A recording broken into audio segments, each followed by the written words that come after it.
Continuamos en Semana en Vivo. Luego de nuestro debate los invito a ver la entrevista de María Jimena Duzán con el exdiputado del Valle, Sigifredo López.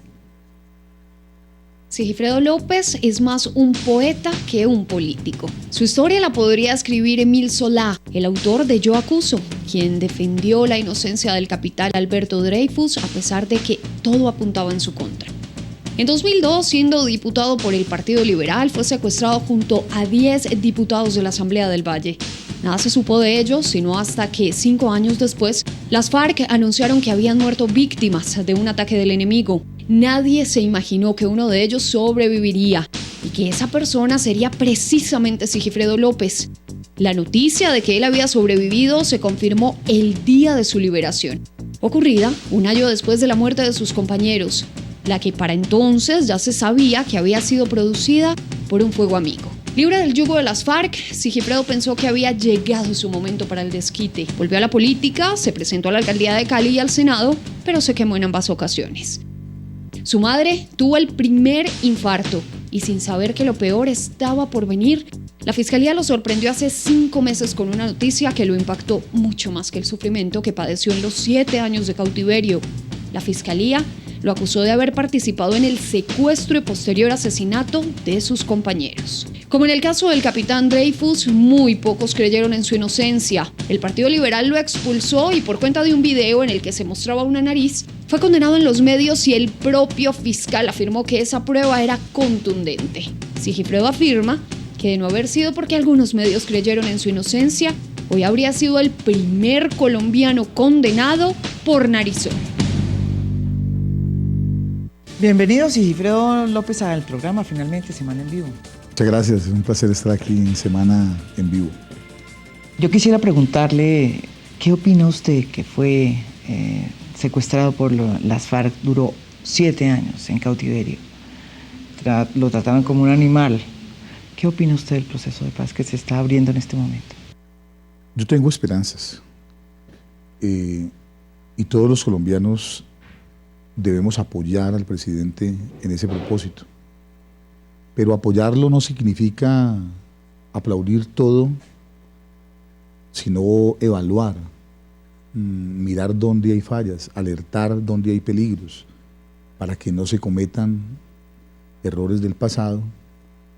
Y ante todo porque si malogramos esta oportunidad, la próxima sentada va a ser en 20 años. Recuerden que cada vez que se rompe un proceso, las tardes toman más tiempo en volver a la mesa. De Tlaxcala al Caguán pasaron 6 años y medio. Del Caguán ahora han pasado 12 años. ¿La próxima cuándo será? No podemos equivocarnos. Es cierto, pero una de las cosas que me ha sorprendido es que usted, después del cautiverio, fue uno de los pocos, yo creo que la única persona que hizo campaña o que trató de llegar al Senado, que trató de llegar a la alcaldía de Cali con la bandera de la paz. Y yo recuerdo que usted decía en muchas ocasiones, es que yo estoy hablando de una bandera que realmente nadie le interesa, no la tienen en la agenda. Hoy, esa bandera, esa agenda nacional impuesta por el presidente Santos, ¿qué diría usted de eso? Hoy, como hace 2 años, están dadas todas las condiciones para lograr un acuerdo de paz en condiciones y términos favorables a la sociedad colombiana. Por ejemplo, la guerrilla está cansada de su lucha, 46 años. Pienso que están necesitando una salida digna. Pero la guerrilla que usted conoció, además de eso, ¿usted piensa que es una guerrilla que sí está dispuesta? Esa guerrilla que usted conoció, en algún momento cuando usted estuvo en el cautiverio, ¿usted pudo entrever que había una disponibilidad de verdad entrar y entablar de nuevo un proceso de paz con el Estado, con el gobierno que fuera? Esa guerrilla es distinta. El presidente Uribe les dio muy duro. Recuerden, el Caguán estaban ebrias de poder, ricas con el dinero del narcotráfico. Hoy día están menguadas. Políticamente se ganaron el repudio de la sociedad colombiana después de la masacre de mis compañeros. Recuerden, yo estaba secuestrado, pero oíamos por la radio que millones y millones de colombianos salieron a las calles, no solo de Colombia, sino en todo el mundo, a decir no más FARC. Ellos entendieron que el secuestro fue una estrategia fallida, que solo consiguieron ganarse el repudio de los colombianos, y ninguna revolución en la historia del país ha triunfado sin apoyo popular. Luego no tienen opción política. ¿Qué reparos tiene usted?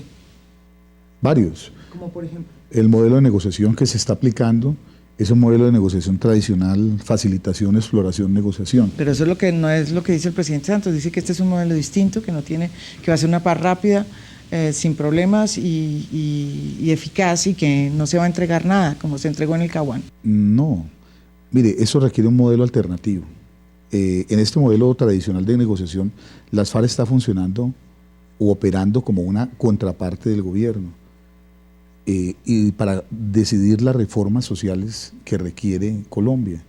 Y las FARC no representan a la sociedad colombiana, es un proceso de negociación que se está haciendo sin tener en cuenta a la sociedad colombiana. Para decirle algo, están hablando de víctimas y allí no están representadas las víctimas. Están hablando de desarrollo rural y ahí no están las asociaciones de campesinos. Están hablando de unas reformas educativas, ahí no está la academia. Y así sucesivamente. Es necesario. Pero ¿no le parece que eso ahorita no se puede porque llenar de tanta... Eso es lo que dice Timochenko y lo que está diciendo Calarcá, que hay que ponerle pueblo a este proceso. ¿Eso es lo mismo que dice usted? Mire, pero de una manera distinta. Yo creo que esto ya arrancó así, pero hay que hacer una corrección. Por ejemplo, es urgente auspiciar desde la academia lo que llamaríamos el momento de la sociedad civil, el momento de la academia.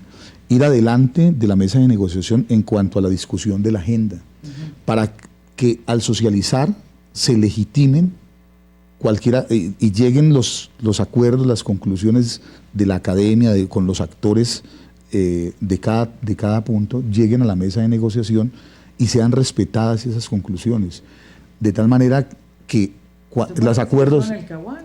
No, en el Caguán iban directamente allá, pero es que lo que yo estoy planteando es un modelo alternativo distinto. Yo le digo una cosa, le pregunto una cosa. ¿Qué opina usted de los negociadores que, hablando tienen la modelo? capacidad para ser negociadores, es gente que se ha preparado, que seguramente tienen 15, 20 tratados de negociación encima, en su cabeza, pero no es lo mismo cuando usted actúa con la experiencia del escritorio a cuando usted actúa con la experiencia de la vivencia.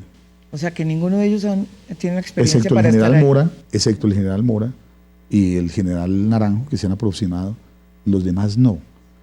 Esto hay que ponerle vivencia, tiene que ser gente que cuando respiren las FARC ya sepan para dónde van.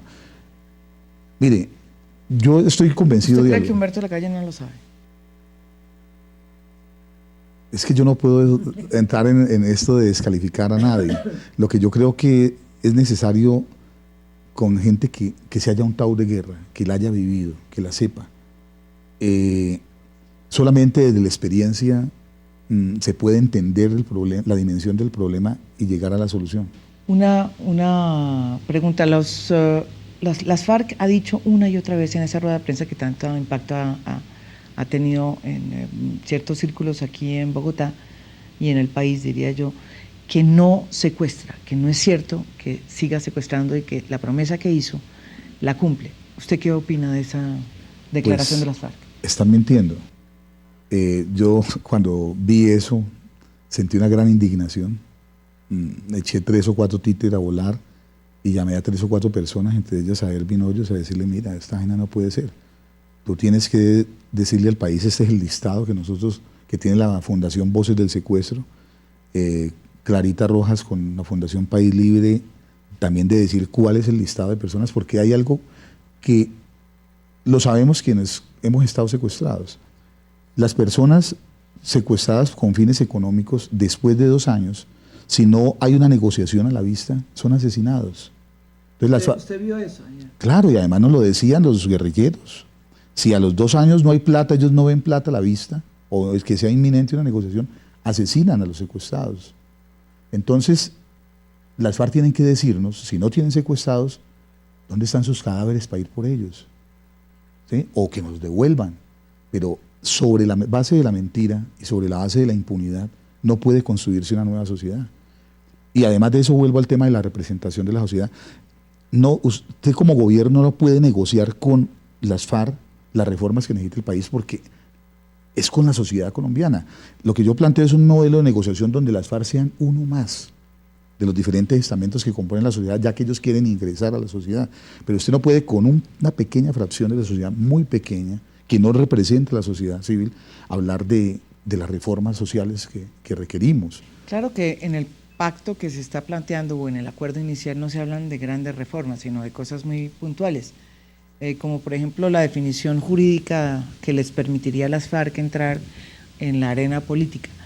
Usted, hipotéticamente, por ejemplo, mañana llega usted al Congreso también y se lanza y es exitoso, porque yo creo que si ahora se lanza va a ser muy exitoso.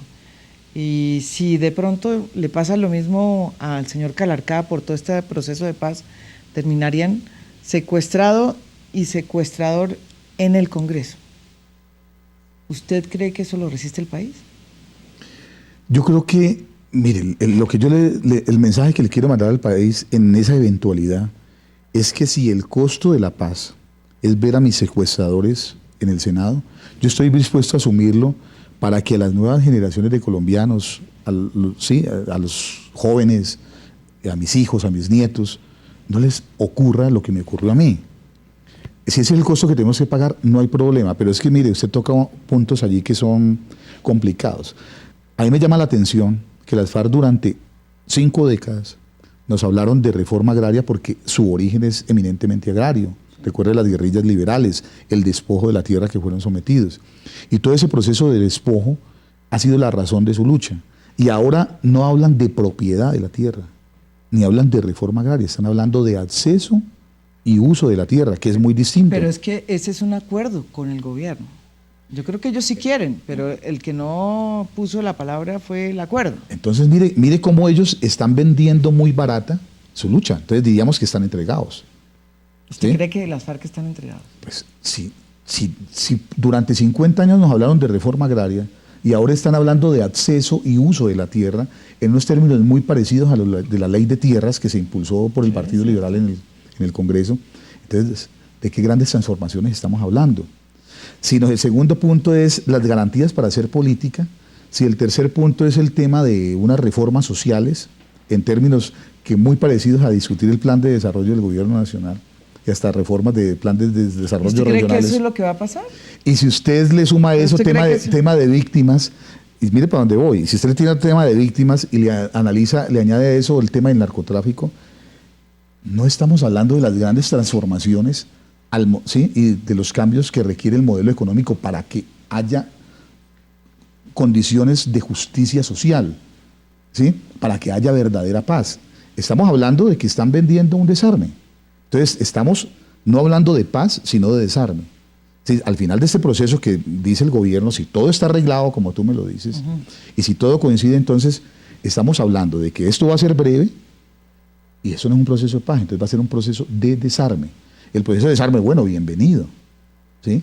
Bienvenido, son fusiles menos. Entonces, pero quedará como un segundo ralito en el sentido en que, por ejemplo, dicen, estamos preparados para recibir a los 10.000 desmovilizados de las FARC. El alto consejero Eder. Mire, si no hemos terminado de recibir los 30.000 desmovilizados de Ralito, que vamos a estar... Y precisamente por no estar las condiciones para recibir los 30.000 desmovilizados, las paramilitares se terminaron convertidos en bacrines, bandas criminales. Entonces estaríamos asistiendo en poco tiempo a la bacrinización de las FARC. Se entregan las armas, no hay las condiciones. Mire, mientras no haya cambios al modelo económico reales que permitan condiciones de acceso al sector productivo de todos estos muchachos, esto va a generar delincuencia en las calles, ¿sí? Y simplemente va a aumentar el problema de las BACRIM. ¿Y las FARC entonces qué ganarían? Ganarían impunidad, ¿sí? Ganarían seguramente recursos económicos, porque estaríamos hablando de comprar la guerra, Sí. Ganarían en garantías para verlos en el Congreso, Y no más. y la sociedad colombiana gana paz, gana con esto la paz, la delincuencia común. Acuérdese, los índices de criminalidad en Cali, en Medellín son altísimos. Seguimos hablando después de esta pausa aquí con Sigifredo López. No se vayan, estamos en Semana en Vivo.